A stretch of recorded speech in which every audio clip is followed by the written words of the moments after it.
bear cub stuck in a bubble tea straw dispenser. What this baby did was shocking. Let us know where you're watching from. If you love my content, consider supporting it with a super thanks. Also, don't forget to like and subscribe. It'll help us to remain in touch with amazing people like you. The morning sun painted golden streaks across the small mountain town of Pine Valley as Ruby Chen pushed her 18-month-old daughter Lily's stroller down Maple Street. The familiar chime of wind bells from Chen's bubble tea palace danced in the crisp air, mixing with the sound of rushing water from the nearby creek that wound through the town like a silver ribbon. Ruby had been looking forward to this moment all week. After 3 sleepless nights with Lily cutting her molars, she desperately needed her usual Friday morning ritual: a large taro bubble tea and 30 minutes of pause while Lily napped in her stroller. The purple and pink storefront of the tea shop came into view, its hand-painted sign swaying gently in the mountain breeze. But something felt different today. As Ruby approached the familiar outdoor seating area, she noticed the usual morning crowd was unusually quiet. Mrs. Patterson, who ran the flower shop next door, stood frozen near the picnic tables, her watering can tilted at an odd angle, water spilling onto the wooden deck. 2 college students sat with their phones raised, not in their typical selfie pose, but pointing towards something near the far corner of the patio. Lily stirred in her stroller, her tiny fists rubbing sleepy eyes as she began to wake from her brief car ride nap. Her soft babbling filled the air as Ruby maneuvered the stroller closer to the tea shop's entrance. The baby's bright brown eyes opened wide, immediately scanning the surroundings with the intense curiosity that had been her trademark since birth. That's when Ruby heard it, a sound that made her blood run cold. A low, desperate whimpering that definitely didn't belong to any domestic animal. It came from somewhere near the outdoor seating area, where a red plastic straw dispenser sat abandoned on one of the picnic tables, left behind from yesterday's closing routine. The whimpering grew more frantic, and Ruby realized with growing horror that the sound was coming from the dispenser itself. She moved closer, her heart pounding as she saw tiny brown paws scraping frantically at the plastic edges. A bear cub, no bigger than a house cat, had somehow managed to get its snout completely stuck inside the narrow opening where customers usually grabbed their bubble tea straws. Lily's babbling grew louder and more excited as she spotted the struggling creature. She pointed with her chubby finger, making the soft cooing sounds she usually reserved for the neighbor's cat. But this wasn't a cat, and Ruby's maternal instincts kicked into overdrive as she scanned the surrounding forest line, knowing that where there was a cub, there was likely a very protective mother bear nearby. The other patrons seemed paralyzed by the same realization. Mrs. Patterson had finally stopped the flow from her watering can but remained rooted in place, her weathered face pale with concern. The college students continued filming, whispering urgently to each other about whether they should call animal control or just wait for the situation to resolve itself. But the cub's struggles were becoming weaker, its tiny body shaking with exhaustion as it tried desperately to free itself from the plastic trap. Each attempt to pull back only seemed to wedge its snout deeper into the dispenser's opening. Ruby could see the panic in its dark, intelligent eyes as it looked around helplessly, its muffled cries growing more pitiful by the minute. Lily began to fuss in her stroller, reaching her arms toward the struggling animal with increasing urgency. She made the same demanding noise she used when she wanted something just out of reach, usually her favorite stuffed elephant or a toy that had rolled under the couch. But this time, she was reaching for a wild animal in distress, and Ruby felt torn between her desire to help and her instinct to protect her own child. The morning air grew heavy with tension as more people became aware of the situation. A jogger stopped mid-stride, his running shoes squeaking against the wooden deck as he tried to process what he was seeing. The owner of the tea shop, Mrs. Chen, emerged from inside with a concerned expression, wiping her hands on her apron as she took in the unusual scene on her patio. "Has anyone called the wildlife department?" Mrs. Chen asked in a hushed voice, her accent lending a musical quality to her worried words. But even as she spoke, everyone could see that time was running out. The cub's movements were becoming sluggish, and its breathing seemed labored as the plastic opening restricted its airway. Ruby looked down at Lily, who had now managed to work one arm free from her stroller straps and was leaning forward with an intensity Ruby had never seen before. The baby's usual happy babbling had been replaced by a series of soft, almost conversational sounds, as if she were trying to communicate with the trapped animal. Something in her daughter's behavior made Ruby pause. Lily wasn't showing fear or even the typical excitement she displayed around animals. Instead, there was a focused determination in her expression that seemed far too mature for an 18-month-old. Her little hand stretched toward the cub, fingers opening and closing in the grasping motion she used when she wanted to comfort her stuffed animals. The cub seemed to sense Lily's presence and turned its head as much as the dispenser would allow, its dark eyes locking onto the baby's face. For a moment, the frantic struggling stopped, and an eerie calm settled over the patio. It was as if time itself had paused, waiting to see what would happen next in this impossible standoff between a helpless wild animal and a human child who was barely old enough to walk. But the peaceful moment shattered when Ruby heard the sound that every parent in bear country dreaded, the deep, guttural huff of an approaching adult bear. The sound came from the tree line behind the tea shop, where the forest pressed close against the building's back wall. Mrs. Chen's face went white as she recognized the sound, and she began slowly backing toward her shop's entrance, her hand reaching for the door handle. "Everyone needs to get inside." "Now," Mrs. Chen whispered, but her voice carried clearly in the morning air. The college students scrambled to their feet, their phones forgotten as survival instincts kicked in. Mrs. Patterson dropped her watering can with a metallic clang that echoed across the patio like a gunshot. Ruby's hands trembled as she reached for Lily's stroller, but her daughter had other plans.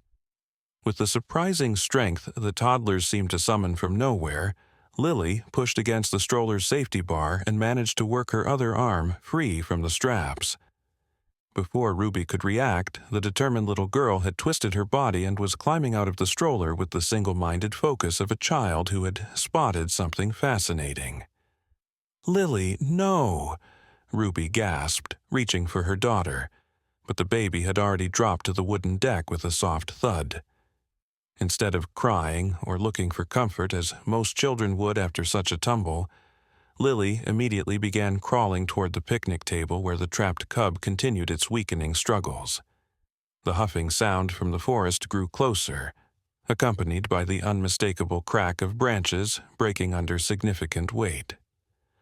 Ruby could see movement in the shadows between the trees, a large, dark shape moving with purpose toward the tea shop.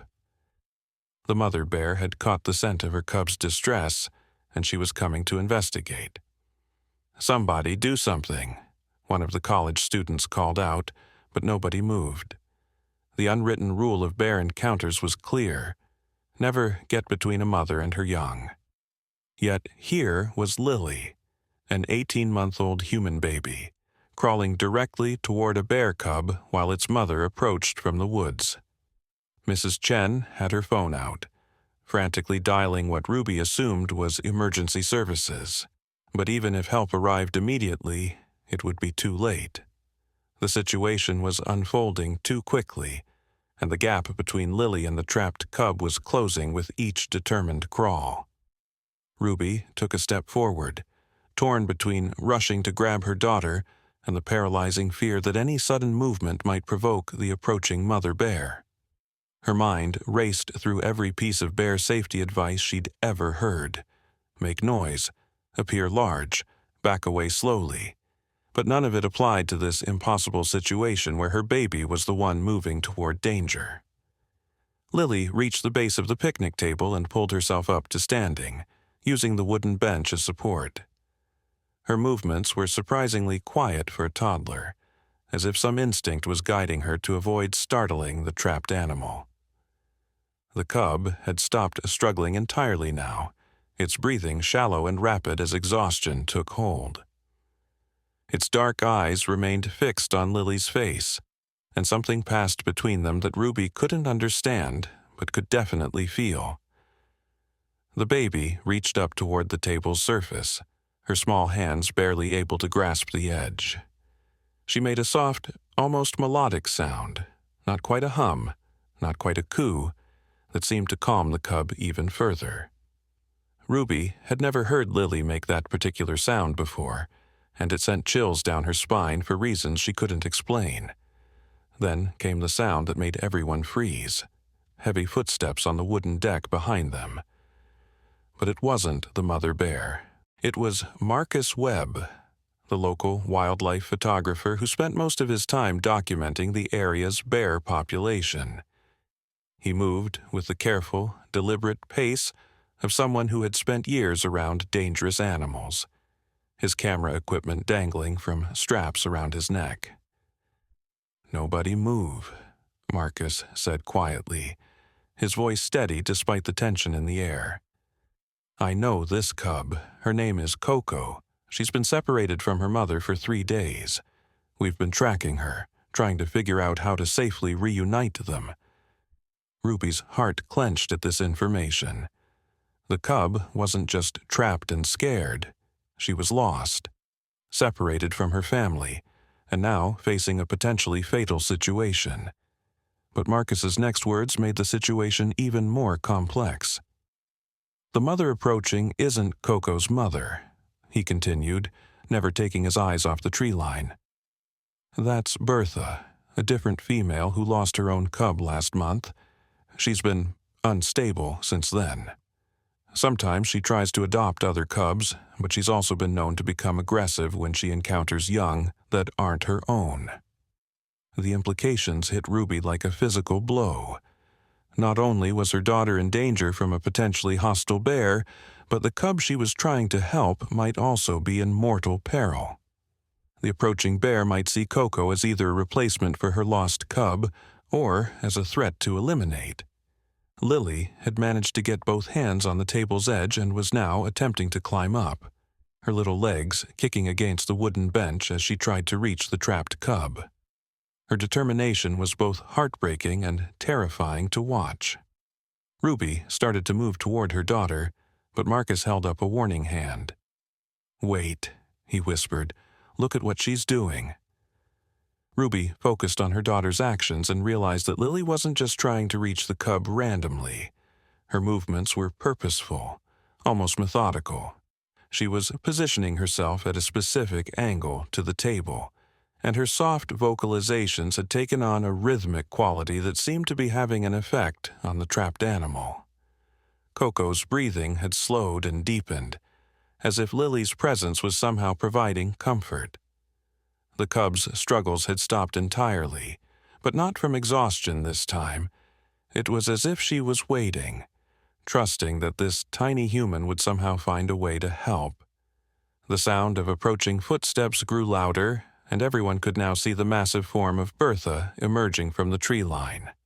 She was enormous, easily twice the size of what Ruby had expected, with scars across her muzzle that spoke of past conflicts. Her eyes swept across the patio, taking in the humans, the trapped cub, and most importantly, the small child who was now dangling halfway onto the picnic table. Bertha's head tilted to one side as she studied the scene, her powerful nose testing the air for scents and information.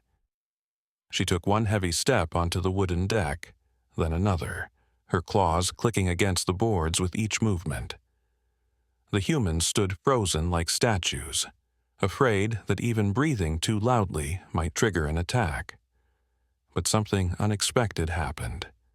As Bertha drew closer, her aggressive posture began to change. Her ears, which had been flattened against her head in a threatening display, slowly began to prick forward with curiosity. Her massive head lowered slightly, and she made a sound that Marcus recognized immediately. The soft, chuffing noise that mother bears used to communicate with their cubs. "She thinks Lily is a cub," Marcus breathed, so quietly that only Ruby could hear him. "The way your daughter is moving, the sounds she's making, it's triggering Bertha's maternal instincts." Ruby watched in amazement and terror as her 18-month-old daughter somehow managed to pull herself fully onto the picnic table. Lily crawled across the surface toward the straw dispenser, her movements slow and deliberate. When she reached the trapped cub, she didn't grab at the dispenser or try to force it open. Instead, she sat back on her heels and gently placed both hands on either side of Coco's head, just above where the plastic opening held the cub's snout. The baby began to make that strange, melodic humming sound again, and something magical happened. Coco's eyes, which had been wide with panic, began to close. Her entire body relaxed as if Lily's touch and voice were somehow communicating safety and comfort in a language that transcended species. Bertha had stopped moving entirely now, standing at the edge of the patio with her massive head cocked to one side, watching this impossible interaction between human child and bear cub. Her expression, if a bear could be said to have expressions, seemed almost puzzled, as if she couldn't quite process what she was witnessing. Mrs. Chen's emergency call had apparently gone through, because the distant sound of sirens could be heard approaching through the mountain valley. But Ruby knew that whatever was going to happen would happen long before help arrived. The fate of both cubs, her own human child and the trapped bear, rested entirely in this moment, in this strange connection that had formed between two babies who should have been natural enemies. Lily's humming grew softer, more rhythmic, almost like a lullaby. Her small hands remained gentle but firm on either side of Coco's head, and gradually, impossibly, the cub began to shift position. It was as if Lily's touch was somehow guiding Coco through the process of freeing herself, showing her which way to turn, which angle to try. Ruby held her breath as she watched her daughter, barely more than a baby herself, become the unlikely hero in a situation that had seemed hopeless just moments before. But even as hope began to bloom in her chest, she couldn't shake the feeling that this was only the beginning of something much larger and more mysterious than anyone could have imagined. The sirens grew louder, echoing off the mountain walls that surrounded Pine Valley, but they still seemed impossibly far away. Ruby estimated it would be at least another 10 minutes before any kind of help arrived, and she wasn't sure they had that long. Bertha remained motionless at the edge of the patio, her massive form creating a living wall between the tea shop and the forest. But her attention never wavered from the scene unfolding on the picnic table. Lily's soft humming had taken on an almost hypnotic quality, and Ruby noticed that even the human observers seemed affected by it. Mrs. Patterson had stopped her nervous shifting. The college students had lowered their phones completely, and even Mrs. Chen had paused her frantic whispering into her phone to watch the extraordinary scene. But it was Marcus who noticed the change first. His years of observing bear behavior had taught him to read the subtle signs that others missed, and what he saw made his photographer's instincts war with his survival training. "This isn't normal," he whispered to Ruby, his voice barely audible. "Bears don't respond to human children this way, ever. I've documented hundreds of bear-human encounters, and I've never seen anything like this." As if to prove his point, something even more incredible began to happen. Other sounds started emerging from the forest behind Bertha, not the heavy footsteps of another adult bear, but smaller, lighter movements. Marcus's eyes widened as he recognized what he was hearing. "There are more cubs out there," he breathed. "Young ones. They're being drawn by whatever your daughter is doing." Ruby felt her world tilt on its axis. It was one thing for her baby to somehow connect with a single, trapped cub, but the idea that Lily was attracting other bear cubs from the surrounding forest was beyond comprehension. She looked at her daughter, still sitting calmly on the picnic table with her hands gently cradling Coco's head, and wondered if she was looking at her child or something else entirely. The first of the new arrivals appeared from behind Bertha's massive form, a small, cinnamon-colored cub that couldn't have been more than a few months old. It moved with the unsteady gait of very young bears, but its destination was clear. It was heading straight for the picnic table where Lily sat. Bertha turned her great head to watch the approaching cub, and her body language shifted again. The maternal chuffing sound she had been making grew more frequent and more urgent, as if she were trying to communicate with all the young animals in the area. But instead of driving them away or showing aggression, she seemed to be gathering them. "My God," Marcus whispered, his hand unconsciously moving toward his camera before he caught himself. "She's collecting cubs. I think she's trying to create a family." Mrs. Chen had finished her emergency call and was now standing in her shop's doorway, torn between the instinct to flee and the magnetic pull of what was happening on her patio. Her voice carried clearly in the mountain air as she called out, "The wildlife department is on their way, but they said not to interfere. They said to wait for the tranquilizer team." But waiting was becoming increasingly difficult as more small forms emerged from the forest. A second cub appeared, this one darker and slightly larger than the first, followed by what looked like siblings. Two nearly identical cubs that moved together with the synchronization that only littermates possessed. Ruby's mind struggled to process what she was seeing. Where had all these cubs come from? Were they all orphans like Coco, drawn together by some instinct she couldn't understand? And why was her daughter at the center of it all? The answer came from an unexpected source. Dr. Sarah Mitchell, the local veterinarian, came running across the street from her clinic, having heard the commotion in Mrs. Chen's emergency call on her police scanner. She took one look at the scene and immediately understood something that the others had missed. "They're not all orphans," she called out, slightly out of breath from her sprint. "This is mating season. Mother bears often leave their yearling cubs for extended periods while they mate. These cubs have been on their own for days, maybe weeks. They're hungry, scared, and looking for any kind of comfort or leadership they can find." She paused, studying Lily's position on the table, and the way the cubs were responding to her presence. "But I've never seen them respond to a human child like this. It's as if she's—" Dr. Mitchell's voice trailed off, and she shook her head as if dismissing an impossible thought. "As if she's what?" Ruby demanded, her maternal protectiveness overriding her fear. Dr. Mitchell looked directly at Ruby, her expression troubled. "As if she's speaking their language, the sounds she's making, the way she's positioning herself. It's almost like she understands their communication patterns." Before Ruby could respond to this disturbing revelation, the situation took another dramatic turn. The original cub, Coco, suddenly gave a sharp pull backward, and with a soft pop that seemed impossibly loud in the tense air, her snout came free from the straw dispenser. Everyone expected chaos, the cub to bolt, Bertha to charge, the other cubs to scatter. Instead, something beautiful and terrifying happened. Coco, now free but still weak from her ordeal, collapsed onto the picnic table beside Lily.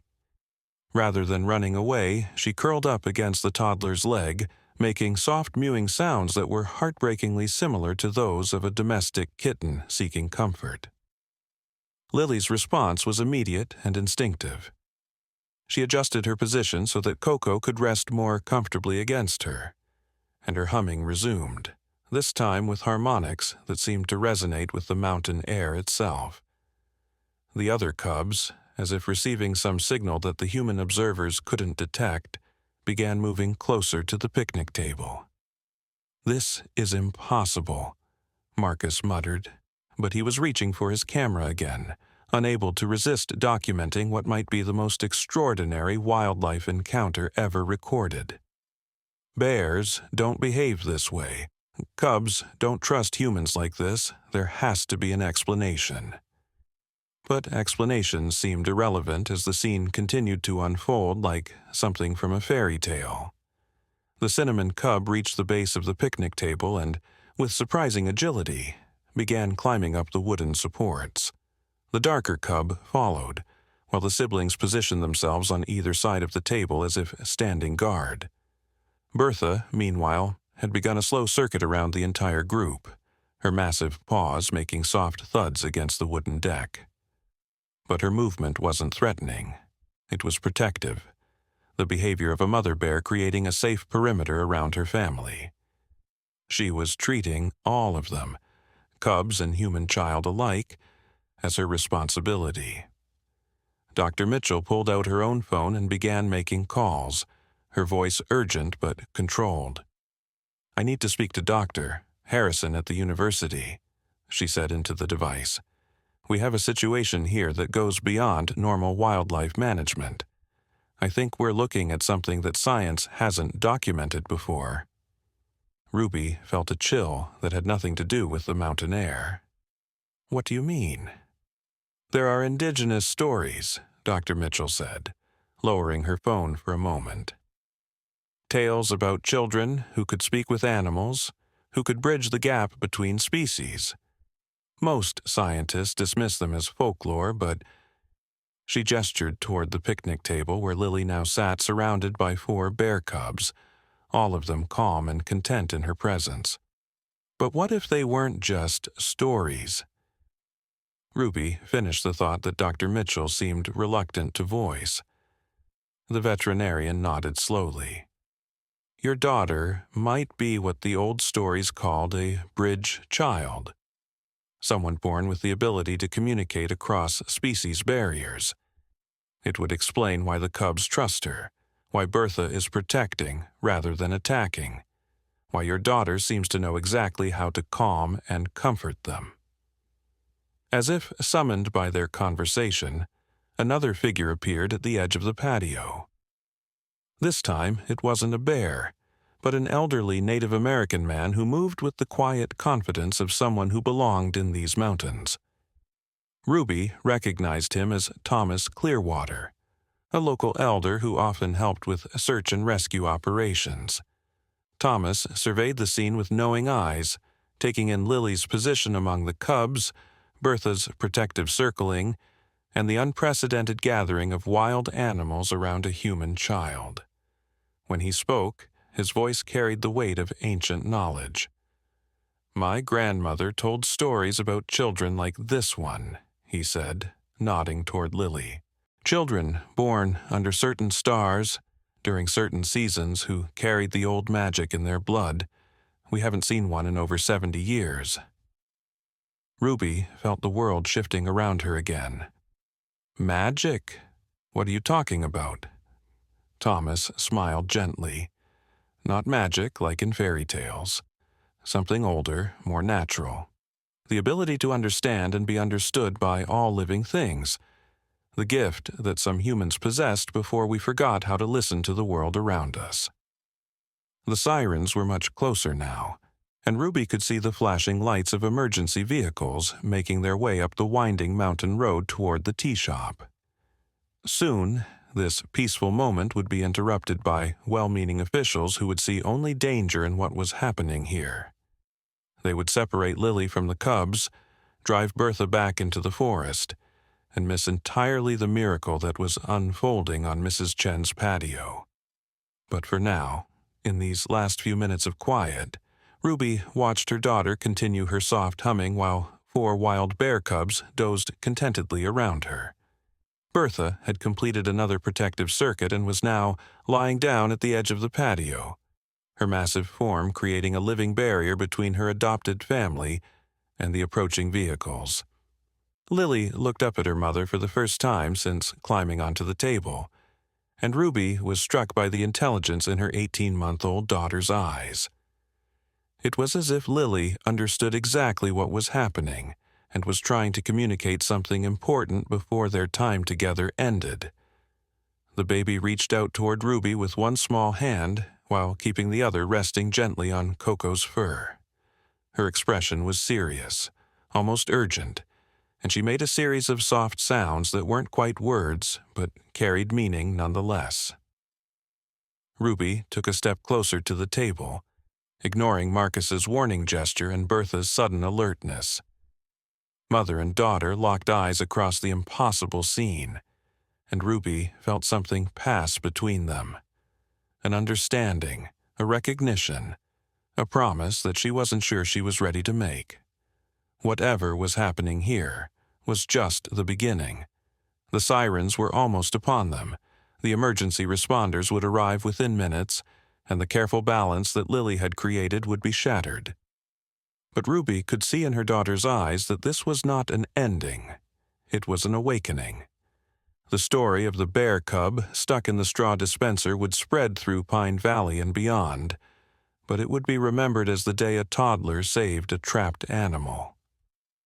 Only a few witnesses would ever speak of what they had really seen, the moment when a human child revealed herself to be something more, something that connected her to the wild world in ways that science couldn't explain and society wouldn't accept.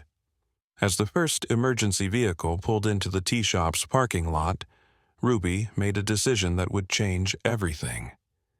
Instead of backing away from the table, she moved closer. Instead of calling for her daughter to come to safety, she extended her own hand toward the cubs, following Lily's example and trusting in whatever gift her child possessed. The moment Ruby's fingers made contact with Coco's warm fur, everything changed.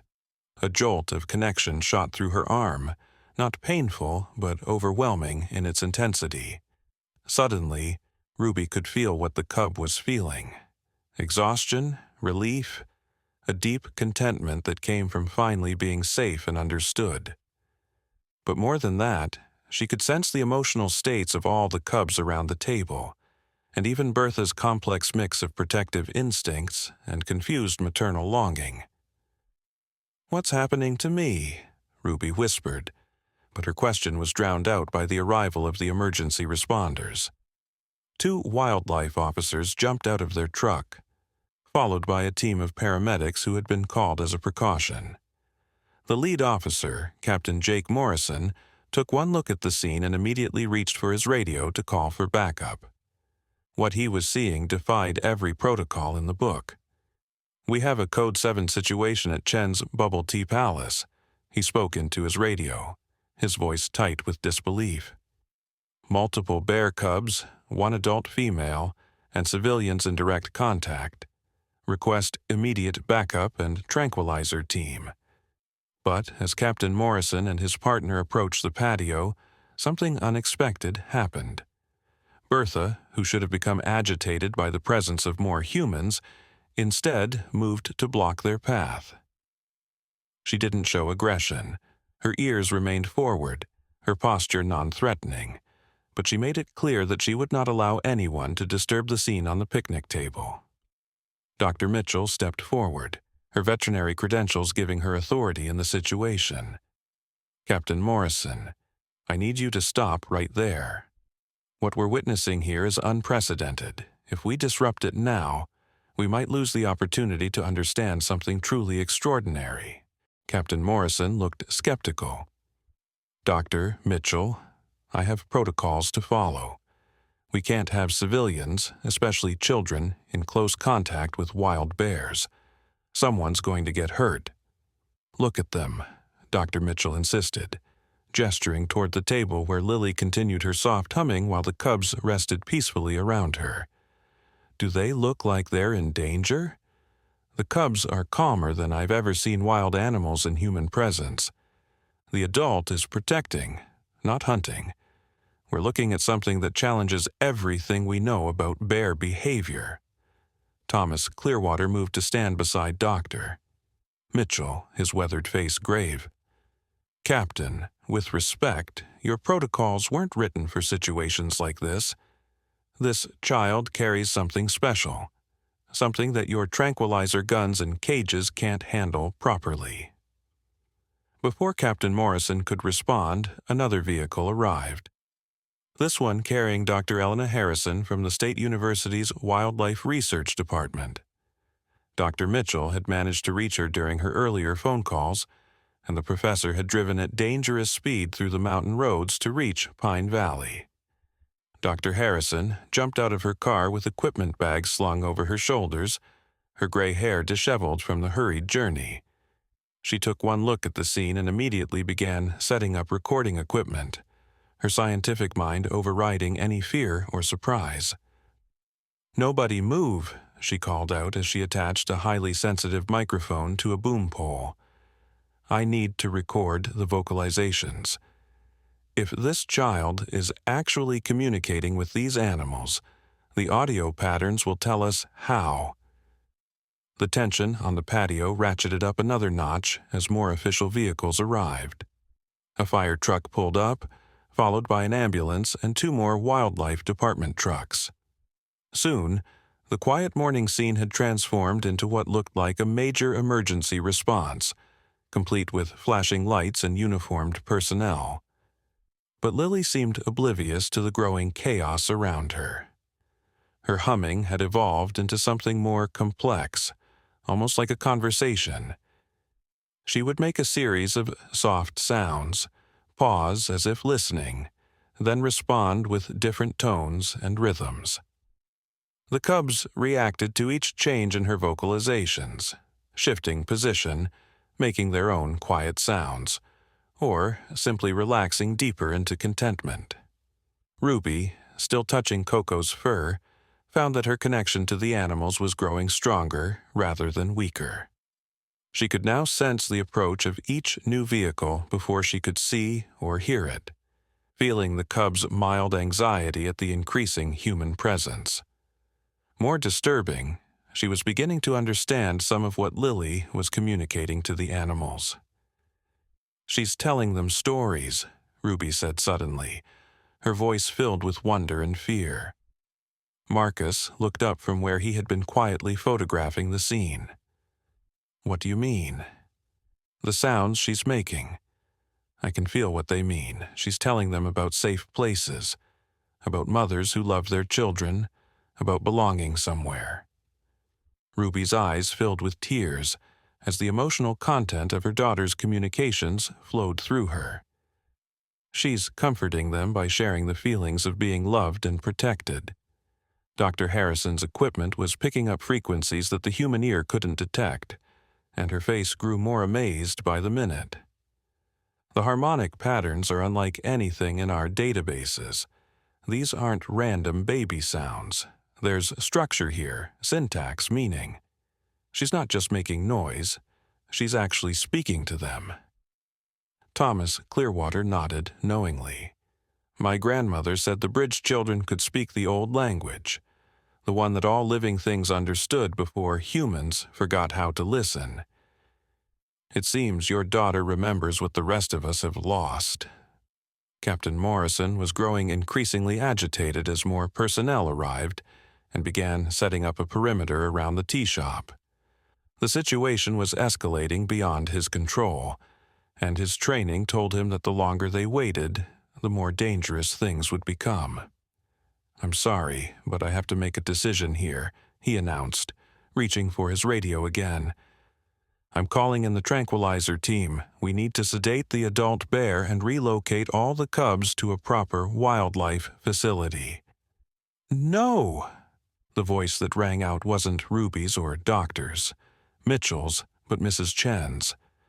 The tea shop owner had been quietly observing from her doorway, but now she stepped forward with surprising authority. "This is my property, and I'm telling you not to interfere. These animals aren't threatening anyone. They're at peace." Mrs. Chen's intervention bought them a few more minutes, but Ruby could see that Captain Morrison's patience was running out. She could also feel, through her connection to the cubs, that Bertha was becoming increasingly agitated by the growing human presence. The adult bear's protective instincts were warring with her confusion about the situation. and Ruby sensed that the careful balance Lily had created was beginning to fracture. That's when the most shocking twist of all occurred. From the forest behind the tea shop came a sound that made everyone freeze, the unmistakable call of another adult bear. But this wasn't the huffing and grunting they had heard from Bertha. This was something different, more complex, almost melodic in its quality. Thomas Clearwater's eyes widened in recognition. That's not a territorial call or a warning. That's a greeting. The sound came again, closer this time, and it was answered by Lily's humming, which suddenly took on new harmonics that matched the forest call perfectly. The cubs around her became alert but not frightened, their heads turning toward the sound with what looked like recognition and joy. "It's Coco's real mother," Marcus breathed, his camera forgotten as he watched the tree line. "She's been searching for her lost cub, and somehow she's following the sound of your daughter's voice." Dr. Harrison's equipment was going crazy, picking up sound frequencies and patterns that defied everything she knew about bear communication. "The child isn't just talking to the cubs," she said, her voice filled with scientific excitement and human terror. "She's broadcasting. Whatever she's doing, it's carrying for miles through these mountains." Ruby felt a new wave of emotion through her connection to the animals. Hope, excitement, the joy of reunion. But underneath it was something else, something that made her blood run cold. There were more bears responding to Lily's call, and they were coming from all directions. Captain Morrison must have sensed it too, because he was now speaking urgently into his radio, calling for every available unit and requesting immediate air support. "We have a developing situation here. Multiple large predators converging on a civilian area. I need every available resource." But even as he spoke, Ruby realized that conventional resources would be useless against what was happening. Her daughter had somehow opened a channel of communication that reached across the entire forest ecosystem, and every bear within miles was responding to her call. They weren't coming to attack or threaten. They were coming because Lily was calling them home. The sound from the forest grew closer, and now Ruby could hear multiple voices in the wilderness chorus. Adult bears, cubs, possibly an entire extended family group was making its way toward the tea shop, drawn by whatever power her 18-month-old daughter possessed. Bertha's behavior suddenly made sense. She hadn't been trying to collect random cubs. She had been responding to Lily's unconscious summons, gathering the young ones who needed protection and guidance. The baby girl sitting on the picnic table wasn't just communicating with a few lost cubs. She was calling together a community.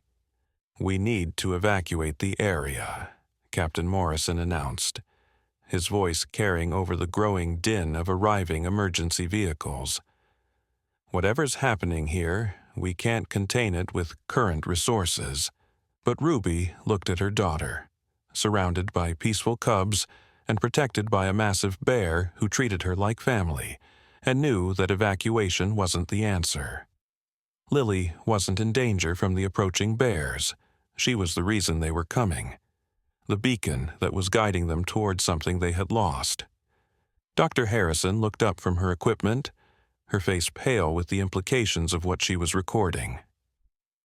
"The harmonic patterns are spreading. It's like she's creating a frequency that resonates through the entire mountain ecosystem. Birds are changing their flight patterns. Smaller mammals are moving toward this location. This isn't just about bears anymore." Thomas Clearwater placed a weathered hand on Ruby's shoulder. "Your daughter isn't just a bridge child," he said quietly. "She's what my people would call a caller. Someone who can summon the wild family when they're needed most. It only happens during times of great change or danger." "What kind of danger?" Ruby asked, though part of her already knew the answer. The old man's eyes were grave as he looked toward the approaching forest sounds. the kind that requires all the children of the mountain to come home. As if summoned by his words, the first of the new arrivals appeared at the edge of the patio. It wasn't the large female they had expected, but a young male bear, barely out of cubhood himself, moving with the uncertain gait of an adolescent trying to appear brave. Behind him came others, cubs, juveniles, and finally the magnificent female whose calls had started this new chapter of the extraordinary morning. She was beautiful and enormous, her coat a rich brown that caught the sunlight like polished wood. But what struck Ruby most was the intelligence in her eyes as she surveyed the scene on the patio. This wasn't a mindless wild animal drawn by instinct. This was a mother who had been searching desperately for her lost child and had followed an impossible lifeline to find her. The reunion between Coco and her real mother should have been chaos. Instead, it was orchestrated by Lily's continued humming, a gentle symphony that guided the emotional meeting and kept all the bears calm despite the overwhelming presence of humans and emergency vehicles. Ruby watched in amazement as her daughter somehow facilitated introductions between Bertha and the newcomer, between the various cubs and their potential new family members. It was like watching a diplomat negotiate a peace treaty, except the diplomat was an 18-month-old human baby and the negotiating parties were wild bears. The emergency responders stood frozen, their protocols completely inadequate for the scene unfolding before them. They had come prepared for a dangerous wildlife encounter, but instead found themselves witnesses to something that belonged more in ancient legends than modern reality. And still, the sounds from the forest continued, indicating that more bears were on their way, all following the call of a human child who had somehow remembered the language that connected all living things. As the forest chorus grew louder and more complex, Ruby felt a shift in the emotional current flowing through her connection to the animals. The bears weren't just coming to reunite families or seek comfort. They were responding to something urgent, something that Lily had sensed long before any of the adults understood what was happening. Dr. Harrison's equipment suddenly registered a massive spike in activity. "There's seismic movement," she called out, checking her readings twice to be sure. "Something big is happening in the mountain." Thomas Clearwater's weathered face went pale as he processed this information. "The old stories," he whispered. "They said the caller children appeared before the mountain moved, before the earth changed. They gathered the animals to safety."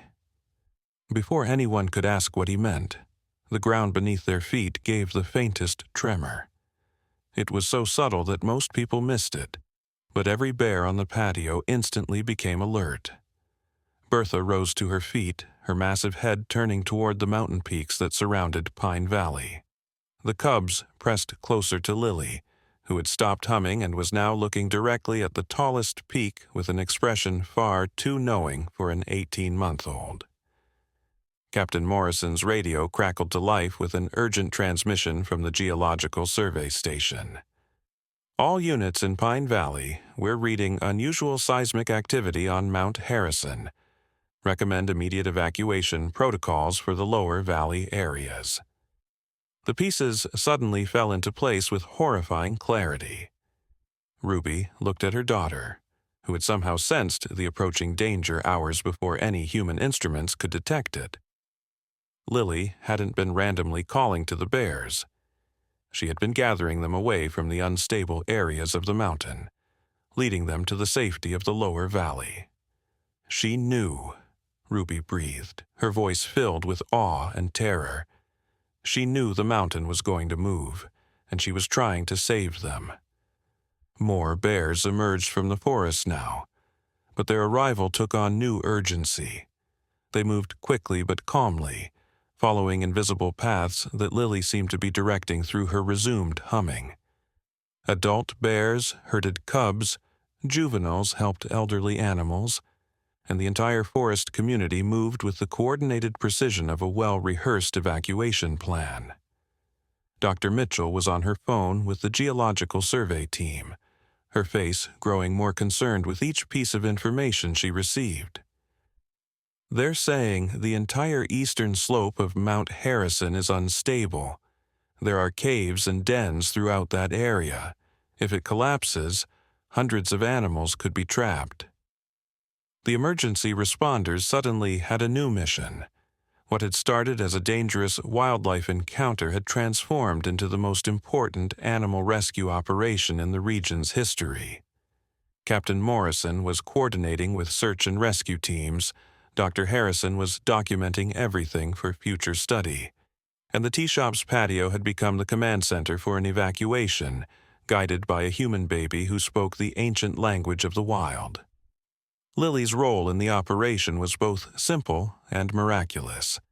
She continued her complex vocalizations, but now Ruby could understand their purpose. Her daughter was providing directions, comfort, and coordination to dozens of bears as they moved their families away from danger. She was like a traffic controller for an invisible highway that connected every living thing in the mountains. The most incredible moment came when a massive grizzly appeared at the forest edge, the patriarch of the local bear population, ancient and scarred from decades of mountain life. He should have been the most dangerous animal any of them had ever encountered. But when he approached the patio, he moved with the careful reverence of someone entering a sacred space. The old bear looked directly at Lily and made a sound that Thomas Clearwater recognized immediately. "He's thanking her," the elder said, tears streaming down his weathered cheeks. "He's acknowledging what she's done for his people." Lily responded with a series of soft musical tones that somehow conveyed both humility and love. The exchange lasted only moments, but everyone present felt the profound communication that passed between the human child and the wild king of the mountains. Then the great bear turned and led his extended family toward the safer valleys, following routes that Lily's guidance had shown them. As the last of the bears disappeared into the forest, the seismic activity on Mount Harrison intensified. Throughout the afternoon, minor rock slides and ground shifts confirmed what Lily had somehow known that morning. The mountain was indeed moving, reshaping itself in ways that would have trapped and killed countless animals if they had remained in their traditional territories. The emergency response teams found evidence of dozens of abandoned dens and feeding areas throughout the danger zones, all evacuated hours before human instruments had detected any threat. The bears had moved their entire community to safety, guided by the impossible wisdom of an 18-month-old human child who had remembered how to speak the language that connected all living things. By evening, Pine Valley had returned to something resembling normal, though everyone who had witnessed the morning's events knew that nothing would ever be quite the same. The tea shop's patio bore scuff marks from bear claws, and Mrs. Chen found that she couldn't bring herself to replace the red straw dispenser that had started it all. Ruby sat in her car, Lily sleeping peacefully in her car seat after the most extraordinary day of their lives. The baby looked completely ordinary now. Chubby cheeks, tiny fists curled in sleep, the picture of innocent childhood. But Ruby would never again look at her daughter without remembering the morning when she had saved an entire mountain's worth of wildlife through the power of pure, instinctive compassion. Dr. Harrison approached the car window, her equipment packed, but her expression still filled with wonder. "I wanted you to know," she said quietly, "that what happened here today will change how we understand animal communication, maybe how we understand consciousness itself. Your daughter has given science a gift that we're still trying to comprehend." Thomas Clearwater appeared beside the scientist, his ancient eyes bright with knowing joy. "She's given us something more than that," he said to Ruby. "She's shown us that the old connections aren't lost, just sleeping, and when we need them most, they wake up in the most unlikely places."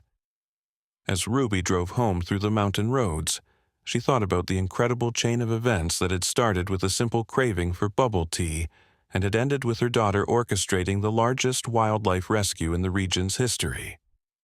The bear cub stuck in the straw dispenser had been just the beginning, the first note in a symphony of connection that had ultimately saved hundreds of lives. 3 months later, Mount Harrison experienced a major landslide that reshaped the entire eastern slope. The areas where the bears had traditionally denned were buried under thousands of tons of rock and debris. If they had remained in their normal territories, the entire local bear population would have been wiped out. But they had been warned, called to safety by a bridge child who carried the ancient gift of speaking to all living things. And in the years that followed, whenever people in Pine Valley told the story of the bear cub stuck in the bubble tea straw dispenser, they always ended with the same words. What that baby did was truly shocking. She remembered how to save the world, one conversation at a time. The red straw dispenser still sits on Mrs. Chen's patio, weathered by mountain storms but never removed.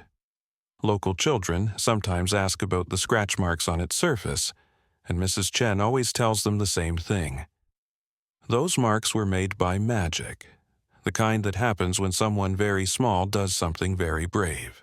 And sometimes, on quiet mornings when the mountain mist rolls through Pine Valley, visitors to Chen's Bubble Tea Palace report hearing something extraordinary. The faint sound of humming that seems to come from the forest itself. A melody that speaks of connection, compassion, and the endless possibility that exists when different worlds find ways to understand each other. Ruby still brings Lily to the tea shop every Friday morning, and her daughter still makes soft sounds when she sees animals. But now Ruby listens more carefully to those sounds, knowing that her child carries within her the ancient ability to bridge the gap between human and wild, to speak the language that connects all living things. The story of what happened that morning spread far beyond Pine Valley, but those who heard it secondhand could never quite capture the magic of what it felt like to witness pure compassion in action. They heard about a trapped bear cub and a brave baby, but they missed the deeper truth that in a world growing increasingly divided, a 18-month-old child had shown everyone present that connection was still possible, that understanding could still bridge any gap, and that sometimes the most profound wisdom comes from the smallest and most innocent among us. The bear cub that started it all, little Coco, grew up healthy and strong in the safer valleys where Lily had guided her family. Wildlife researchers who tracked her over the years noted something unusual. She showed no fear of humans, as if she remembered the kindness of the small child who had saved her life. And sometimes, when hikers reported unusual bear encounters, peaceful meetings where the animals seemed almost friendly, Thomas Clearwater would smile and say, "That's one of Lily's bears." They remember. The legacy of that extraordinary morning lived on in countless ways, in the scientific research it inspired, in the conservation efforts it motivated, in the simple reminder that even the youngest among us can make a difference when they act from pure love and instinctive compassion. But perhaps the most important legacy was the lesson it taught about listening, really listening, to the world around us.